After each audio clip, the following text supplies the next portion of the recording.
오늘 주 앞에 나와 예배하시는 모든 분들께 하나님의 은혜와 평강이 함께 하시기를 바랍니다. 나의 힘이신 여호와여, 내가 주를 사랑하나이다. 내가 주를 사랑하나이다.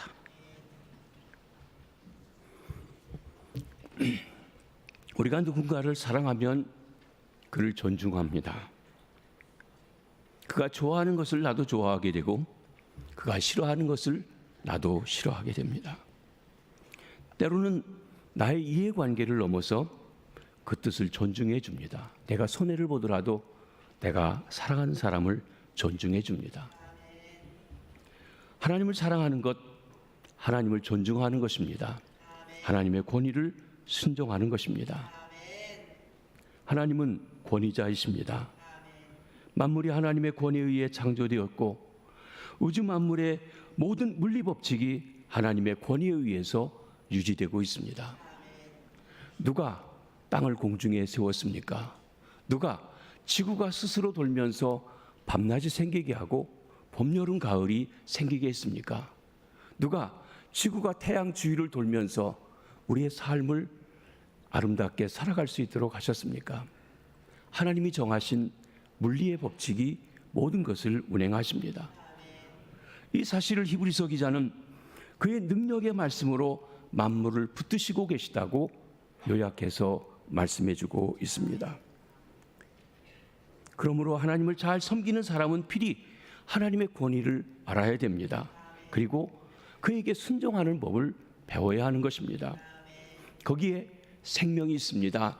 거기에 에덴 동산, 하나님이 우리에게 주시는 기쁨의 동산, 샬롬을 유지하는 길이 있는 것입니다. 순종은 하나님의 권위를 세워줍니다.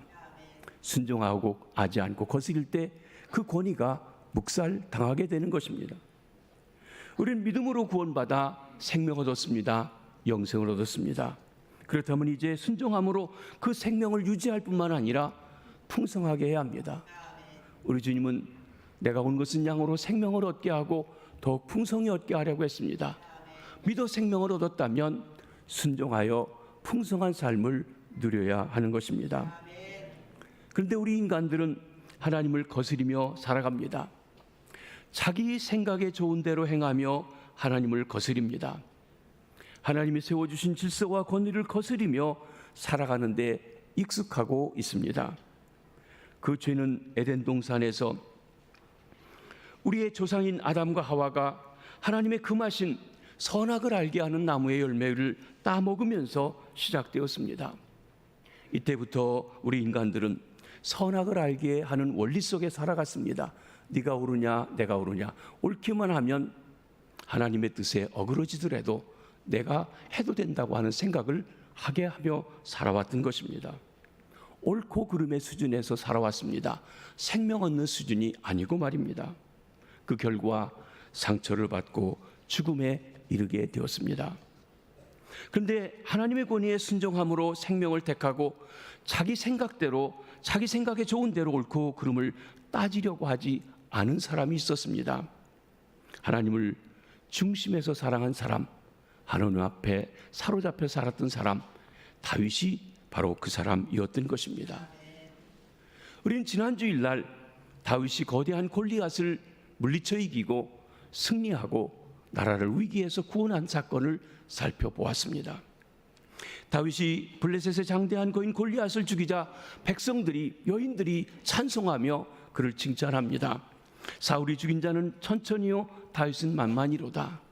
비교하지 말았어야 되는데 왕 사울은 1000명을 죽였는데 다윗은 10,000명을 죽였다. 10배나 더 훌륭하다고, 위대하다고 다윗을 칭찬한 것입니다. 이 소리를 들은 왕 사울은 다윗을 시기합니다. 질투합니다. 죽이려고 합니다. 하나님의 버림받은 바가 있었기 때문에 늘 악령에 시달려 있던 사울, 악령이 강력히 역사하여 혼돈 중에 있을 때는 누군가가 수금을 타야 되는데 수금 타는 사람으로 다윗이 그를 위해서 애써 주었습니다. 그런데 갑자기 수금을 타고 있는 그 사울을 향하여 창을 들어서 던집니다. 죽이려고 합니다. 창으로 벽에다가 박아 죽이려고 합니다. 그런데 놀라웠게도 창이 빗나가요. 그 용사 사울이 창이 바로 눈앞에 있는 사람을 못 맞췄다는 것이 기적일 정도로 빗나갑니다. 또 사울은 자기 딸 미갈을 약속대로 주어 다윗을 사위로 삼았는데 그 다윗을 밤새 죽이려고 자고 있는 밤에 몰래 군사를 보내서 집을 에워싸고 급습하려고 합니다. 이 일을 대해서 미리 알아채고 딸 미갈이 남편 다윗을 창으로 달아내리며 다윗을 피하게 해서 도망할 수 있게 해 주었습니다. 다윗이 도피해서 라마나요트에 있는 사무엘에게 피합니다. 사울이 다윗이 그곳에 있다는 소식을 듣고 라마나요트를 추적해 갔습니다. 그런데 라마나요트는 지역적으로 성령이 충만한 지역이었습니다. 악한 마음을 가지고 그 지역에 들어왔는데 성령이 역사하시니까 이가 성령에 취해서 어떤 죽일 생각보다는 하나님의 영에 취해서 예언을 하고 찬송을 하고 하는 그 일에 빠져서 죽이지 못하게 했습니다. 그 사이에 다윗이 도망쳐 갑니다. 그 외에도 여러 번 위기를 넘긴 다윗이 사울을 피하여서 이제는 도시 생활을 할 수 없고 광야로 도망치게 되었습니다. 그 중에 한 곳이 오늘 본문에 나오는 엔게디 광야로 도망가게 된 것입니다. 다윗이 광야에 내던져졌습니다. 23장 29절 24장 1절을 한번 읽어보십니다. 시작. 다윗이 거기서 올라가서 엔게디 요새에 머무니라. 보소서 다윗이 엔게디 광야에 있더이다 하니. 광야, 우리 대한민국에는 사실 이 광야가 없습니다. 왜냐하면 비가 잘 오고 또 땅이 그렇게 거친 곳이 없습니다. 사막 지역에서 찾아보기 쉬운 곳입니다. 광야는 거대한 매력을 가지고 있습니다. 광야는 그 무엇에도 매이지 않습니다. 광야에 있을 때에는 해야 할 임무도 지켜야 할 약속도 없습니다. 그저 깨어있고 그저 살아가기만 됩니다. 그것이 전부입니다. 광야에 있을 때 우리는 삶이 단순해지고 깊어지는 것을 체험합니다. 그래서 종종 사람들이 광야에 며칠씩 몇 시간씩 보낸 후에 자신이 좀 더 자신다워지고 정리되고 자연스러워진다는 것을 느낍니다. 때로는 우리가 일상을 접어놓고 자연을 갑니다. 산속에 가서 조용히 있기도 합니다. 핸드폰도 다 꺼놓고 TV도 보지 않고 그저 자연 속에서 조용히 자기를 돌아봅니다. 그때 이 일반 문명 속에서 생각하지 못했던 마음, 생각하지 못했던 생각, 그리고 다른 관점에서 자신들을 보며 정리하게 되는 것을 봅니다.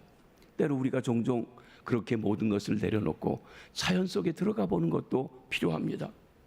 자연 속에서 사람들은 매우 자주 하나님의 손길을 느끼고 하나님의 이름을 부를 수 있게 됩니다. 광야는 아무것도 예측할 수 없는 겁나는 곳이기도 합니다. 폭풍우가 일게 되면 천사의 얼굴과 같았던 하늘은 일순간에 악마의 얼굴로 돌변합니다. 멋진 자태를 보이던 동물들도 순식간에 사나운 살인마로 변할 수가 있습니다. 다채로운 색깔을 반사하며 보는 이를 즐겁게 해주는 산개울이지만 한번 발을 잘못 디디면 순식간에 우리 몸을 찬물로 휘감아 죽음으로 이끌기도 합니다. 광야는 순식간에 우리를 목숨을 빼앗아 버릴 수 있는 수많은 방법들을 가지고 있는 곳이기도 합니다. 그러나 광야는 하나님의 사람들에게 중요합니다. 왜냐하면 거룩에 대한 감각이 되살아나는 곳이기 때문에 그렇습니다. 광야는 고요합니다. 광야는 소음이 없습니다. 광야는 사람이 없습니다. 짐승이 조금 있긴 하지만 대개는 잘 눈에 띄지 않습니다. 이러한 고독 속에서 하나님과의 관계에서 거룩한 감각이 살아나기 시작한다는 것입니다. 우리의 주인공인 다윗은 스스로 원해서가 아니라 쫓겨서 광야에 들어가게 되었습니다. 자신을 죽이려는 사울 왕, 개인적으로는 장인입니다. 국가적으로는 왕이요 주군입니다. 그 사울을 피하여 도망칠 수밖에 없었습니다. 다윗이 광야에 들어간 것은 그가 목숨을 건지려고 달아난 도망자 신세였습니다. 그러나 다윗은 거기를 쫓겨간 후에 광야가 바로 하나님이 예비하신 진리의 장소요, 아름다운 장소요, 사랑의 장소라는 사실을 배우게 되었던 것입니다. 다윗이 광야에서 보낸 세월은 그의 인생에서 가장 아름다운 시간이기도 했습니다. 그 광야 생활에 있었기 때문에 훗날 그가 왕이 되어서 선한 아름다운 하나님이 기뻐하시는 왕이 될 수가 있었던 것입니다. 광야는 시험의 장소이며 유혹의 장소이기도 합니다. 광야 생활을 잘하면 하나님 앞에 단련받기도 하지만 광야 생활 속에 유혹이 있어서 유혹에 넘어지면 잘못된 길로 갈 수도 있습니다. 광야는 야생의 땅입니다. 길들여지거나 경작된 곳이 전혀 없습니다. 광야는 사람들이 만들고 일궈놓은 문명을 지탱해주는 일상적인 것들이 존재하지 않는 곳입니다. 광야에서의 삶은 그저 순전한 생존입니다. 성경에 보면 하나님의 사람들이 광야에서 연단되었습니다. 모세가 애굽에서 학문을 배웠지만 애굽에서 배운 학문 가지고는 하나님의 백성을 인도할 수 없었습니다.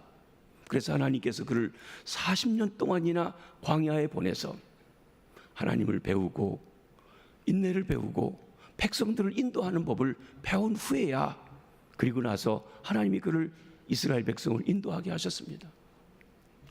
모세의 인도함을 받은 이스라엘 백성들이 애굽에서 나와서 바로 하나님이 약속한 축복의 땅 가나안에 들어가지 않았습니다. 광야 생활을 통해서 그들이 우상과 살아계신 하나님을 분별하는 방법에 대한 훈련을 받고 하나님을 경배하는 법을 배운 후에야 가나안 땅에 들어갔어요. 그래도 그들이 또 유혹을 받고 시험을 받았던 것입니다. 우리 주님 예수 그리스도께서도 인생에서 메시아로서의 삶을 시작하기 전에 광야에서 40일 동안 훈련을 받으셨습니다. 그 시험의 내용을 보면 하나님을 이용할 것이냐 아니면 하나님의 하시는 일 속으로 들어갈 것이냐라고 하는 분별하는 일들을 배우시게 되었습니다. 마귀는 하나님을 이용하도록 합니다. 그러나 우리 주님께서는 하나님을 경배하고 사랑하는 것으로 그 모든 시험을 이겼습니다. 이를 통해서 예수님은 단순히 우리의 스승이요 협력자요 중보자요 좋은 친구를 넘어서 인류의 구세주로서의 모든 준비를 갖추실 수 있었던 것입니다. 광야에서 다윗은 기도하며 하나님과의 관계를 맺어가고 있습니다. 하나님과의 관계 거룩입니다. 내가 거룩하니 너희도 거룩하라. 다윗의 광야 이야기에서 우리는 미움받고 한 사람의 인간이기를 거부당하고 한 마리의 사냥감의 신세로 전락한 젊은이의 모습을 봅니다. 왕이 군사를 풀어서 마치 사냥감을 찾듯이 한 사람을 사냥하기 위해서 쫓아다닙니다. 어디서 언제 어떻게 화살이 날아올지 그에게 집중할지 모르는 불안하고 초조하고 쫓기는 신세, 그것이 바로 다윗의 모습입니다. 다윗은 그 광야에서 하나님을 거스리는 일을 해야 할지 본능적으로 자기 원수를 갚아야 할지 아니면 하나님과의 관계 속에서 하나님을 선택할지 하는 그 선택의 기로 속에 살아갑니다. 그러면서 그는 늘 자신 자신을 처복종시켜 하나님과의 관계 맺어가고 기도하는 것을 택하는 모습을 보게 되는 것입니다. 다윗은 기도를 선택하면서 하나님의 관계, 거룩을 연습하는 삶을 살아가는 것입니다. 그 핵심은 다윗이 무엇을 하든지 간에 근본적으로 하나님과의 관계를 맺고 있다는 사실입니다. 하나님을 사랑했습니다. 사랑의 극치인 하나님을 경외했습니다. 하나님 앞에 사로잡혀 살아갔던 것입니다. 그때 그는 점점 더 하나님과 가까워질수록 점점 더 인간다워졌습니다. 점점 더 다윗다워져 갔습니다. 거룩한 삶이란 살아계신 하나님과의 관계를 통해 점점 더 살아있는 인간으로 깨어나는 삶을 가리켜 말합니다. 인생은 하나님과 바른 관계를 맺을 때 가장 인간다워집니다. 가장 하나님이 기뻐하시는 삶의 모습을 갖게 된다는 것입니다. 그러나 다른 길로 가면, 즉 하나님에게서 멀어지고 내 본능적인 욕구, 내가 옳은데 하는 욕구에서 본능대로 살아가게 되면 점점 더 인간다움과 나 자신다움에서 멀어질 뿐인 것입니다. 광야에서 우리는 본능적인 것대로 살아갈지 우리의 모든 것의 모든 것 대신은 하나님과 대면하여 살게 될지 하는 선택을 해야 됩니다. 시험입니다. 유혹입니다. 우리는 하나님과의 관계를 택할 것인가 아니면 이를 거부하고 내 본능을 택할 것인가 선택해야 되는 그 위치에 서게 되는 것입니다. 이 시험 결과에 따라서 우리는 더 나아지기도 하고 더 나빠지기도 하는 것입니다. 성장하기도 하고 퇴보하기도 합니다. 그런데 우리의 주인공인 다윗은 점점 성장합니다. 점점 더 나아졌습니다. 점점 더 하나님을 닮아가고 하나님을 경외하는 삶을 살아갔던 것입니다. 다윗은 하나님과의 관계에 살지 원수를 갚아야 할지 선택의 기로에 서게 되었습니다. 엔겔이 광야에 있을 때의 유혹입니다. 다윗이 그의 부하 몇 사람과 사해 절벽에 나 있는 어느 동굴 속에 숨어 있게 되었습니다. 날이 몹시 덥고 동굴이 시원했기 때문에 그렇습니다. 여러분, 혹시 여러분이 이스라엘 땅에 성지순례를 가셔서 그 광야에 나가면 얼마나 뜨겁고 더운지 몰라요. 한국에는 그런 더위가 없어요. 30분만 나가면 얼굴이 새까맣게 탈 정도로 그렇게 무더운 것이. 그런데 동굴 안은 시원합니다. 그래서 그가 부하들과 함께 동굴 안에 숨어 있게 되었습니다. 그곳에서 쉬고 있었습니다. 그런데 갑자기 동굴 입구 쪽에서 사람의 그림자가 나타납니다. 그가 사울 왕임을 알아보고 그들은 대경실색합니다. 놀랍니다. 이만큼 가까이 그가 추적당하고 있으리라고는 전혀 예상하지 못했기 때문입니다. 그런데 동굴 안에 들어온 사울은 다윗과 그의 일행을 알아보지 못했습니다. 밖에 장렬한 태양의 빛 가운데 있다가 들어왔기 때문에 그 눈이 아직 어둠에 적응하지 못하고 있습니다. 그래서 동굴 안쪽에 어두운 구석에 있는 형체를 알아보지 못했던 것입니다. 게다가 사울은 그때 다윗의 일행이 그 안에 있는 줄 알고 그를 잡으려고 온 것이 아니었습니다. 용변이 마려서 왔습니다. 먼저 성경에는 발가리로 왔다고 표현했습니다. 대변을 보려고 들어온 것입니다. 사울은 그들을 향해 등을 보이고 쪼그리고 앉았습니다. 그리고 다윗과 그의 부하들은 상황을 파악합니다. 그들을 알아보지 못하고 허리띠를 푼 채 창칼을 옆에 놓고 그리고 옷을 벗어 놓고 지금 이를 보고 있습니다. 앉아있는 사울의 모습은 이제 죽은 목숨이나 다를 바가 없었습니다. 다윗의 부하들은 이는 하나님의 주신 절호의 기회니 그를 죽이자고 제안합니다. 성경에 있는 말씀까지 인용합니다. 내가 원수를 내 손에 넘기리니 내 생각에 좋은 대로 그에게 하라. 성경에 그런 말씀이 있는데 원수가 이렇게 들어와서 체벌로 들어와서 죽을 튀고 앉아있는데 뒤에 가서 찔르면 단칼에 죽입니다. 죽입시다. 이건 하나님이 주신 기회입니다. 하나님의 주신 기회라고 하나님까지 이름을 들먹이면서 원수가 없는 기회로 이야기해주고 있는 것입니다. 유혹입니다. 시험입니다. 어찌해야 될지 선택해야 됩니다. 그때 다윗은 그 유혹을 거절합니다. 다윗은 감히 손을 들어서 하나님의 권위에 대항할 수 없었기 때문입니다. 다윗은 자신이 억울하게 쫓기고 사울이 악하고 잘못되었다는 것을 자기 스스로 증명하려고 하지 않았습니다. 하나님께 맡기고 있는 것입니다. 사실 왕위에 관한 다윗도 하나님께 기름 부음 받았습니다. 사울 왕을 버리신 후에 아직 그가 왕위에 있는데도 하나님이 선지자 사무엘을 보내서 이새의 아들 중에서 자기를 택해서 8번째 아들을 택해서 그에게 기름 부어 주었습니다. 또 사울이 그를 몹시 괴롭히고 있는 것 모든 백성들이 이미 다 알고 있는 사실입니다. 누가 다윗이 왕이 된다고 할 때 되지 못하게 할 사람이 있겠습니까? 그런데 다윗은 왜 스스로 왕이 되려고 하지 않는 것일까요? 그것은 사울을 죽이는 것, 하나님의 권위에 대항하는 것이 되기 때문이라고 그는 말하고 있습니다. 왜냐하면 아직도 사울에게 여호와의 기름 부으심이 계속되고 있기 때문에 그렇습니다. 비록 사울이 하나님께 부름받았지만 그래도 하나님의 기름 부음 받으신 왕이라는 것입니다. 사울을 죽이자고 제안한 부하들에게 다윗이 어떻게 말합니까? 6절 말씀을 한번 읽어보십니다. 시작. 자기 사람들에게 이르되 내가 손을 들어 여호와의 기름 부음을 받은 내 주를 치는 것은 여호와께서 금하시는 것이니 그는 여호와의 기름 부음을 받은 자가 됨이니라 하고. 하나님이 기름 부어 왕으로 세운 사람을 내 손으로 치는 것은 여호와께서 금하신 것이다.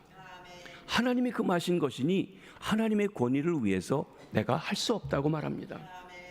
만약 그때 사울이 살해되었다면 다윗은 즉시 왕위에 오를 수 있었을 것입니다. 그러나 다윗은 사울을 거역하면서까지 왕위를 추구하지 않았습니다. 사울을 죽이는 것은 하나님의 권위에 대항하는 것입니다. 다윗은 사울 하나님을 반역하는 사람이 되기보다는 자기가 차라리 왕위 계승을 연기하는 것을 택했던 것입니다.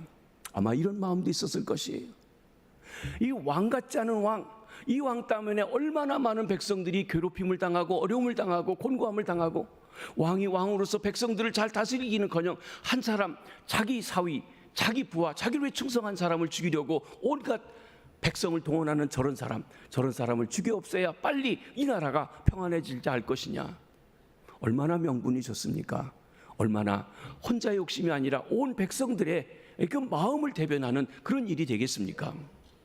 그런데 다윗은 자기가 빨리 왕이 돼서 이 나라를 잘 다스려야겠다는 사역에 관심한 것이 아니라 그 왕위를 세워주시고 왕을 통해서 일하시는 하나님의 권위를 더 소중하게 생각했다는 것입니다. 왕이 되는 것보다 중요한 것은 순종입니다. 사역보다 더 중요한 것이 순종입니다. 왕이 되어 백성을 잘 다스리는 사역보다 중요한 것이 순종이라는 것입니다. 사랑하는 성도 여러분, 하나님을 섬기려면 어떤 직분을 얻는 것보다 중요한 것이 권위와 질서에 순종하는 것이 절대적으로 필요합니다. 순종은 사역에 능가합니다. 순종이 사역보다 훨씬 더 소중하고 귀중한 것입니다. 내가 일만 잘하면 거스린 것도 상관없다, 그렇지 않습니다. 세상 사람들은 결과만 볼 수 있을지 모르지만 하나님의 교회는, 하나님의 나라는 질서가 또는 순종이 더 결과보다 중요한 것입니다. 다윗은 동굴벽을 따라 조심조심 사울의 옷이 놓여 있는 곳까지 가서 몰래 그 겉옷자락의 일부분을 베어 가지고 제자리에 돌아옵니다. 잠시 후 용변을 다 본 사울이 옷을 챙겨 입고 칼을 차고 동굴을 떠납니다. 사울이 어느 정도 떠나간 후에 다윗이 동굴 입구에 나가서 그를 향해 외칩니다. 내 주 왕이여, 내 주 왕이여. 뒤돌아보는 사울은 대경실색합니다. 자기가 나온 그 동굴의 문 앞에 다윗이 서 있는 것입니다. 다윗은 왕을 향해서 청중하게 예를 갖추어 왕에게 절합니다. 그리고 이렇게 소리쳐 말합니다. 왕이여 보소서, 다윗이 왕을 해하려 한다고 하는 사람들의 말을 왕은 어찌 들으시나이까? 왜 사람들의 말을 그대로 믿으십니까? 지금 제 손에 왕의 들고 있는 옷자락을 보십시오. 조금 전에 왕의 옷자락을 베는 대신 왕을 얼마든지 죽일 수가 있었습니다. 그러나 저는 결단코 그럴 뜻을 가지고 있지 않습니다. 나는 왕을 해하려고 하지 않습니다. 나는 왕을 왕으로 여기고 왕을 섬기기 원합니다. 제가 어찌해서 여호와의 기름 부음 받은 왕을 해할 수 있단 말입니까? 여기 이 부분에서 아주 중요한 부분이 있습니다. 다윗은 사울을 여호와의 기름 부음 받은 자라고 말합니다. 하나님이 왕으로 세워준 사람이라고 인정하고 있다는 것입니다. 우리 10절 하반절에 있는 말씀을 한번 읽어보십니다. 시작. 나는 내 손을 들어 내 주를 해하지 아니하리니 그는 여호와의 기름 부음을 받은 자이기 때문이라 하였나이다. 자기를 죽이려고 하는 원수라고 말하지 아니하고 내 주라고 얘기합니다. 여호와의 기름 부은 자라고 이야기합니다. 하나님과의 관계를 맺으며 살아간 광야 생활을 통해 다윗 안에는 거룩에 대한 알아볼 줄 아는 감각이 자랐습니다. 하나님과의 관계 속에서 문제를 볼 수 있게 되었다는 것입니다. 모든 것과 모든 사람 안에 하나님의 아름다움과 임재와 거룩을 알아보는 다윗의 인식은 이 험하고 어려운 광야 생활 중에서 놀라울 만큼 자라나고 있었던 것입니다. 사실 우리 안에 이 거룩함이 부분적으로 있습니다. 단지 얼마나 많이 얼마나 크게 있느냐고 하는 것이 그 사람이 얼마나 하나님을 더 경외하고 사랑하느냐 하는 것을 보여주는 것입니다. 다윗은 원수에게까지도 원수로 보지 않고 하나님과의 관계에서 하나님이 기름 부어 세운 자라고 볼 수 있는 데까지 가고 있다는 것입니다. 무엇보다 다윗은 하나님을 경외할 줄 알았습니다. 다윗은 하나님을 경외하며 그 관점에서 사울을 보고 사건도 볼 수 있었습니다. 다윗은 사울에게서 적을 보지 못했습니다. 다만 다윗은 옥좌에 앉아 있어야 할 왕이 등을 보인 채 쭈그리고 앉아 대변을 보고 있는 사울에게서 비록 결점을 가지고 있고 자기에게 원한을 가지고 섭섭한 마음으로 그를 죽이려고 하는 그 사람임에도 불구하고 하나님의 택해 세운 장엄한 왕이라고 하는 그 사실을 보고 그에게 끝까지 경의를 표하고 있다고 하는 것입니다. 그것은 사울 때문이 아닙니다. 그가 경외하고 사랑하고 사로잡혀 있는 하나님 때문에 그를 그렇게 볼 수 있게 된 것입니다. 여호와를 경외하기 때문입니다. 엔게디 광야에 있었던 동굴 사건 후에 사울이 다윗을 추격하는 일이 좀 뜸해졌습니다. 밑에 있는 사건들을 보면 그 일을 통해서 사울이 다윗에게 말하죠. 사울아, 다윗아, 나는 너를 죽이려고 하는데 너는 오히려 나를 살려주었구나. 네가 오히려 선하다. 언젠가 하나님께서 너를 왕으로 세워줄 것이다. 내가 너를 죽이지 않겠다 약속했습니다. 그런데 조금 뜸해지던 사울의 이 질투가 사무엘이 죽은 후에 다시 도전하게 되었습니다. 또 사울이 다윗을 죽이려고 군사를 이끌어 진입합니다. 이번에는 광야에 있는 하길라산에서 비슷한 상황이 또 일어나게 되었습니다.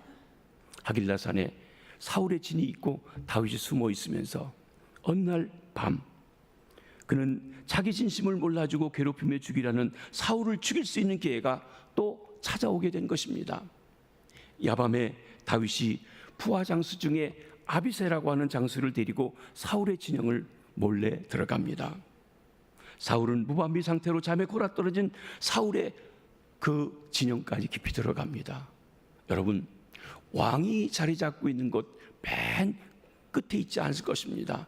맨 뒤에 있든지 최소한 중앙에 있어서 겹겹이 모든 군대가 에워싸고 있는 것인데 거기까지 무방비 상태로 들어갔어요.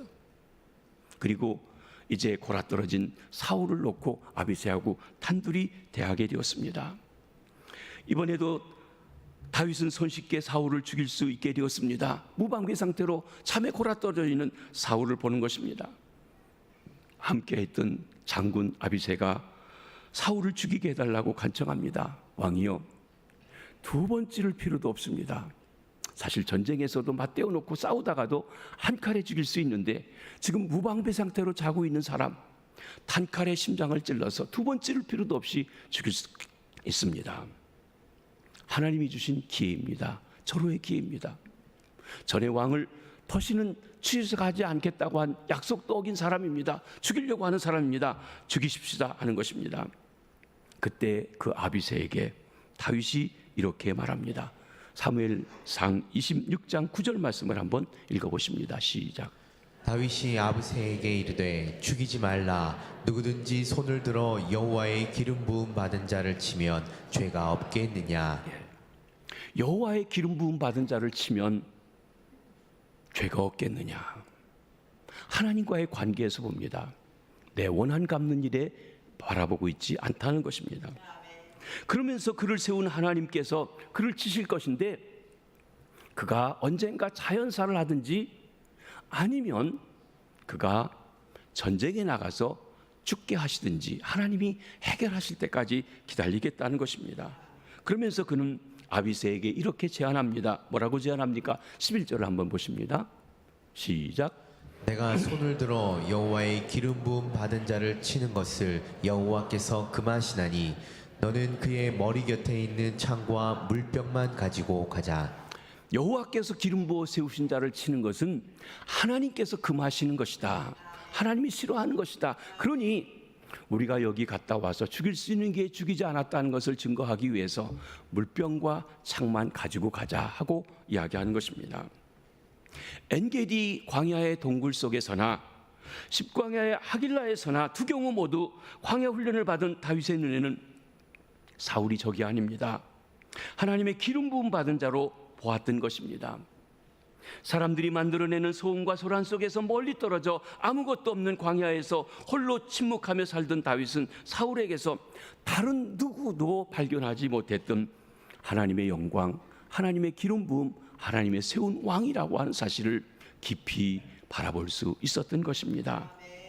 광야는 다윗에게 생명의 고귀함을 가르쳐주는 학교이었던 것입니다. 다윗은 광야 생활을 통해 전에는 전혀 기대하지 못했던 장소, 기대하지 못했던 사물들 안에서 하나님이 함께 하시고 하나님의 임재를 볼 수 있는 하나님을 알아보는 법을 배울 수 있었습니다. 광야를 통해 참으로 하잘것없는 돌멩이 하나 속에서도 하나님의 임재를 알아보는 것을 배운 다윗은 그 어떤 사물도 그 어떤 사람도 감히 함부로 대하거나 업신여겨서는 아니 된다는 것을 알았습니다. 심지어 자기를 죽이려고 하는 원수까지도 하나님이 기름 부은 하나님의 사람이라고 하는 사실을 인정하고 있는 것입니다. 그런 면에서 다윗이 보기에 자기를 죽이는 원수지만 내가 원수가 아파 그를 죽이는 것은 하나님의 모독하는 것이요 하나님을 거스리는 것이요 나가서는 신성 모독이라고 그렇게 정의하고 있는 것입니다. 다윗은 자기의 생명을 구하는 것보다도 하나님의 권위를 유지하고 하나님께 순종하기를 더 원했습니다. 그러기에 하나님께서 다윗을 하나님의 마음에 합한 자로 여겨주신 것입니다. 그 나라가 지금까지도 계속되어지는 것입니다. 여러분, 우리 주님 예수 그리스도는 육신적으로 다윗의 후손으로 오셨습니다. 다윗의 후손으로 만유를 통치하러 이 땅에 오신 것입니다. 권위에 순종하는 사람만이 진정 권위자가 될 수 있습니다.